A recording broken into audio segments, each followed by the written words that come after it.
அடிப்படை வசதிகளுக்காக அல்லல்படும் தருமபுரி மாவட்ட கிராம மக்கள், ஆசிரியர்கள் வேறு பள்ளிக்கு பணிமாறுதல் செய்யும் அவல நிலை. இதுகுறித்த செய்தி தொகுப்பை தற்போது பார்க்கலாம்.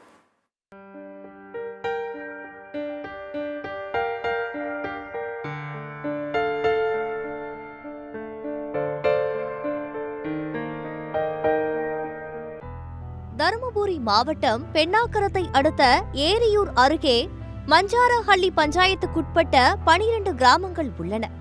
இங்குள்ள 12 கிராம மக்களும் பிரதான தொழிலான விவசாயம் மற்றும் மீன்பிடி தொழிலையே நம்பியே உள்ளனர்.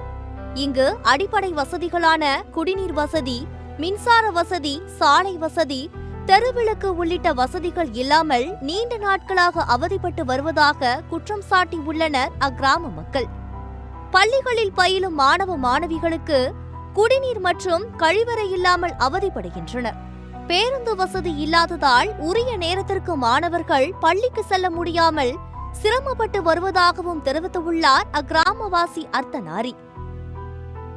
அதாவது மஞ்சாரஹள்ளி கிராமத்தில் என்ன பிரச்சனைனா அடிப்படை வசதியான தண்ணீர் வசதி, கரண்ட் வசதி, அதாவது தெருவிளக்கு இல்லை, பஸ் வசதி மெயினாக, மற்றும் சாலை வசதி.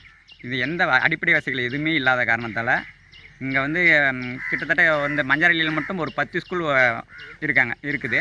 அந்த 10 ஸ்கூலில், அதாவது ஒரு ஸ்கூல் ஹையர் செகண்டரி ஸ்கூல் இருக்குது. அந்த ஹையர் செகண்டரி ஸ்கூலில் ஒரு 16 டீச்சர்ஸ் ஒர்க் பண்ணுறாங்க. ஆனால் இவங்களாம் பெண்ணாகரம், தருமபுரி, சேலம் இவ்வளோ தூரத்துலேருந்து வராங்க. வரும்போது என்னென்னா அவங்களுக்கு பஸ் வசதி இல்லை.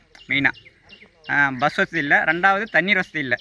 அதனால் தண்ணீர் வசதி, பஸ் வசதி இல்லாதனால இங்கே டீச்சருங்க யாரும் வரமாட்டேங்கிறாங்க.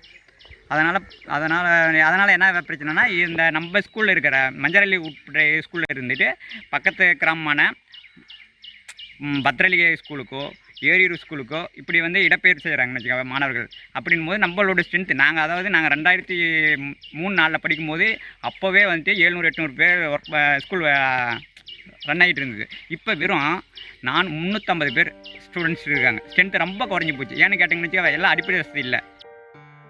காலை 6 மணிக்கு ஒரு பேருந்தும் மாலை 5 மணிக்கு ஒரு பேருந்து வருவதால் உடல்நிலை சரியில்லாதவர்கள் உரிய நேரத்திற்கு ஆஸ்பத்திரிக்கு செல்லாமல் அவதிப்பட்டு வருவதாக கூறுகின்றனர்.